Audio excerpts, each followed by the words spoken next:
तो शिव भक्तों, आप सभी ने आदियोगी 12 ज्योतिर्लिंगों में से एक उज्जैन महाकालेश्वर भगवान के दर्शन तो कर लो। उज्जैन लाइव दर्शन देखने के लिए डिस्क्रिप्शन में लिंक पर क्लिक करें। चलो चलते हैं। वीडियो को लाइक सब्सक्राइब करें ताकि आप और वीडियो आप तक पहुंचे जिसका किसने विस्तार से नहीं बताया होगा।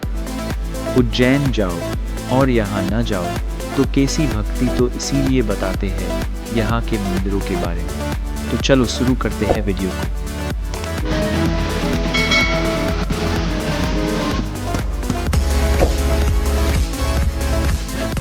उज्जैन का सबसे पहला प्रसिद्ध मंदिर हरसिद्धि मंदिर न केवल एक धार्मिक स्थल है बल्कि यह एक पावन शक्ति केंद्र है जहां आस्था, इतिहास, किंवदंती और वास्तुकला का अनूठा मेल देखने को मिलता है। यदि आप शांति, शक्ति और सिद्धि की अनुभूति करना चाहते हैं तो सुबह शाम की आरती अनुभवी मन से अवश्य देखें। इतिहास प्रेमियों के लिए राजा विक्रमादित्य की कथा और मंदिर की वास्तुशिल्पी कला अभिलाषा दोनों सम्मोहित करते हैं। यहाँ जाने के लिए सुबह जल्दी पहुंचें। 5 बजे शांत अनुभव, शाम की आरती, देखें दिव्य प्रकाश की अनुभूति। मंदिर कब खुलता है और कब जाना चाहिए? दर्शन समय सुबह 5 AM से शाम 7 PM तक खुला रहता है। आरती, सुबह की आरती 700 AM, 800 AM, शाम की आरती 6 PM, 700 PM।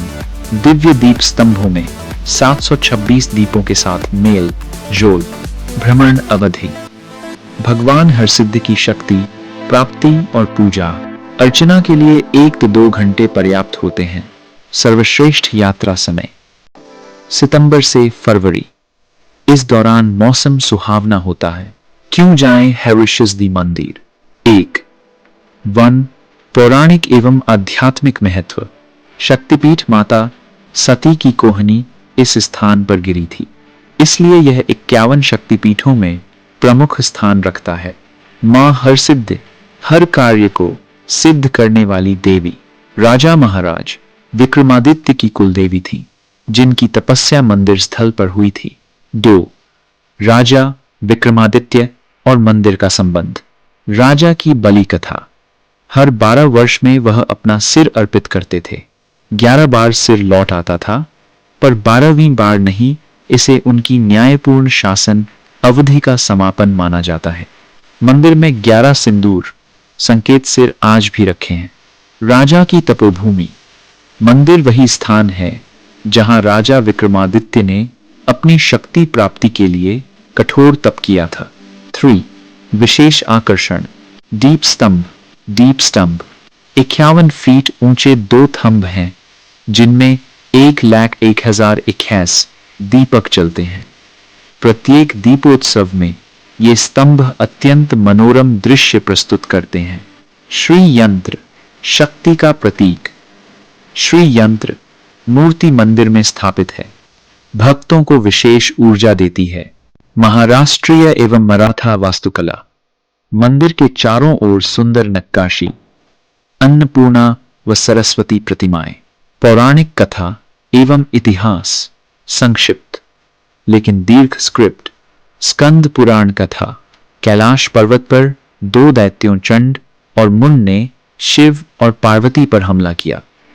शिव ने चंडी देवी को बुलाया जिन्होंने दोनों दैत्यों का नाश कर दिया।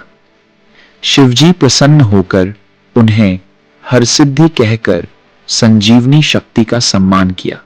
यहीं से माता का नाम और विक्रमादित्य की कथा। राजा विक्रमादित्य उज्जैन की तपोभूमि पर वास करते थे और देवी को प्रसन्न करने के लिए हर 12 वर्ष में अपने शीश का दान करते थे।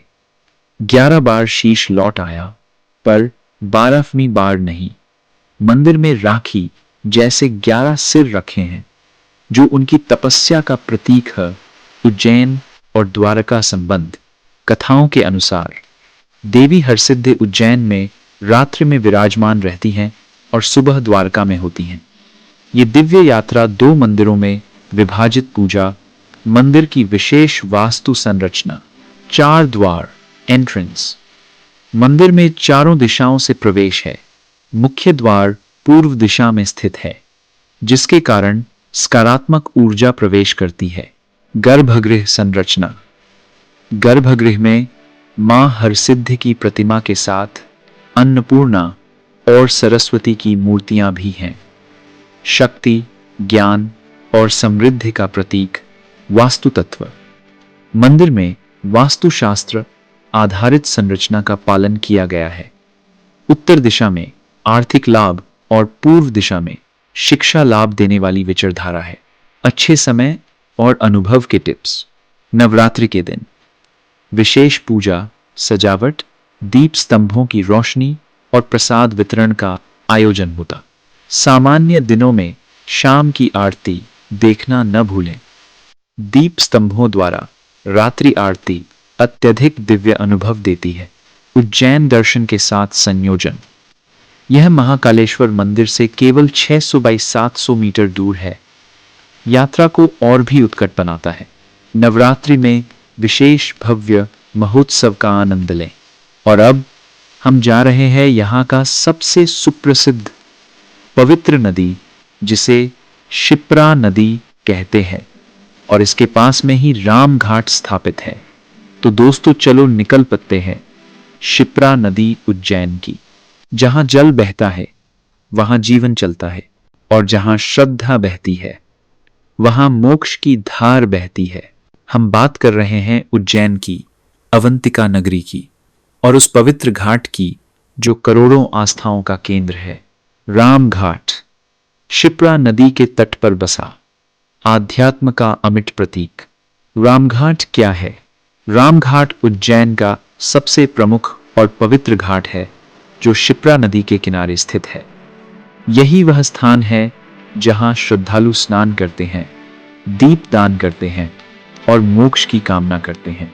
यहाँ पर हर 12 साल में सिंहस्थ कुंभ मेला आयोजित होता है, जिसे दुनिया का सबसे बड़ा आध्यात्मिक समागम माना जाता है।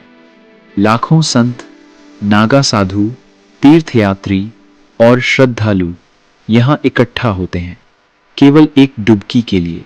शिप्रा नदी का नाम शिप्रा क्यों पड़ा? शिप्रा का अर्थ होता है शीघ्र देने वाली। मान्यता है कि यह नदी भक्तों को शीघ्र फल देती है, विशेष रूप से पुण्य और मोक्ष। यह पवित्र सप्त नदियों में से एक है, जैसे गंगा, यमुना, सरस्वती, गोदावरी, नर्मदा, कावेरी और शिप्रा। पौराणिक कथा कहती है कि जब समुद्र मंथन हुआ था और देवताओं और असुरों के बीच अमृत कलश के लिए संघर्ष हुआ, तब कुछ बूंदें शिप्रा में भी गिरी। इसी से यह क्षेत्र कुंभ स्नान के लिए पवित्र माना गया। पौराणिक परंपरा, स्पिरिचुअल बिलीफ। उज्जैन को भगवान महाकालेश्वर की नगरी माना जाता है, जो 12 ज्योतिर्लिंगों में से एक है। यहाँ रामघाट पर स्नान करने से जन्मांतर के पाप मिटते हैं, ग्रह दोष शांत होते हैं और आत्मा को शांति व मोक्ष की प्राप्ति होती है। महाकाल आरती के बाद रामघाट पर दीप जलाना और शिप्रा को प्रणाम करना, यह उज्जैन यात्रा का पूर्ण विराम होता है। नहाने से क्या लाभ होते हैं? पवित्र शिप्रा नदी में स्नान करने से माना जाता है कि शरीर और मन की शुद्धि होती है। पूर्वजों को तर्पण देने से पितृदोष से मुक्ति मिलती है। ग्रह नक्षत्रों के दोष भी शांत हो सकते हैं, और कुंभ के दौरान स्नान करने से पुण्य कई गुना बढ़ जाता है। ये सिर्फ मान्यताएं नहीं, बल्कि हजारों सालों से अनुभव की गई श्रद्धा की सच्चाइयां हैं। रामघाट उज्जैन से कितनी दूर है? रामघाट उज्जैन शहर के भीतर ही स्थित है। रेलवे स्टेशन से करीब 1.52 किमी की दूरी पर है। आप वहां पैदल, रिक्शा या ऑटो से 10 मिनट में पहुंच सकते हैं। महाकालेश्वर मंदिर से भी यह घाट काफी नजदीक है, लगभग 1 किमी। तो अब बारी है ले चलने की उज्जैन के जंतर मंत्र। और भारत में कितने जंतर मंतर है, आप कमेंट करके जरूर बताएं। चलो अभी के लिए अब उज्जैन जंतर मंतर पर जानकारी देते हैं पूरी। उज्जैन वेधशाला कहाँ है और कितनी दूर है? स्थान उज्जैन, मध्य प्रदेश, भारत। अगर आप उज्जैन रेलवे स्टेशन से जा रहे हैं तो वेधशाला करीब 1.5 किलोमीटर दूर है। आप पैदल या ऑटो से 5 लाख 10 मिनट में पहुंच सकते हैं। पास के शहरों से दूरी: इंदौर 55 किमी, भोपाल 190 किमी, ओंकारेश्वर 140 किमी। डू कब जाना चाहिए? बेस्ट टाइम टू विजिट: अक्टूबर से मार्च तक का समय सबसे अच्छा माना जाता है। मौसम ठंडा और सुहावना होता है। सुबह 10 बजे से शाम 5 बजे तक वेधशाला खुली रहती है। आप कुंभ मेले या महाशिवरात्रि के समय भी जा सकते हैं, जब शहर धार्मिक और सांस्कृतिक गतिविधियों से भरपूर होता है। मिनसदे टिकट की जानकारी: एंट्री टिकट भारतीय पर्यटक 15 पास, राज्य के नियमों के अनुसार थोड़ा अंतर हो सकता है। विदेशी नागरिक पोस्ट 50 100, स्कूल ग्रुप्स, स्टूडेंट्स और बच्चों के लिए विशेष रियायतें भी दी जाती हैं। कभी कभी गाइडेड टूर के लिए अलग से शुल्क लिया जा सकता है। महज 50 10 अतिरिक्त। 4 कब बनी थी उज्जैन वेधशाला? उज्जैन की वेधशाला का निर्माण वर्ष 1725 में राजा जय सिंह द्वितीय ने करवाया था। जय सिंह ने भारत में कुल 5 वेधशालाएं बनवाई थीं: दिल्ली, जयपुर, मथुरा, वाराणसी और उज्जैन। उज्जैन को चुना गया क्योंकि यह भारत की प्राचीन काल रेखा प्राइम मेरिडियन ऑफ इंडिया पर स्थित है। 5 क्या है वेधशाला की विशेषता? मेन फीचर्स: यह एक प्राचीन खगोलशास्त्रीय वेधशाला है जो आज भी सूर्य, चंद्रमा और ग्रहों की स्थितियां मापने के लिए काम में लाई जाती है। यहां मौजूद मुख्य यंत्र: सम्राट यंत्र समय मापने के लिए, नाड़ी वाल यंत्र अक्षांश देशांतर जानने के लिए, शंकु यंत्र, छत्र यंत्र आदि ग्रहों की स्थिति जानने के लिए। इसे पत्थर और ईंट से इतनी सटीकता से बनाया गया है कि बिना किसी आधुनिक उपकरण के भी खगोलीय गणना की जा सकती है। 6 वेधशाला क्यों खास है? Why is it unique? यह भारत की एकमात्र वेधशाला है जो अभी भी उपयोग में है।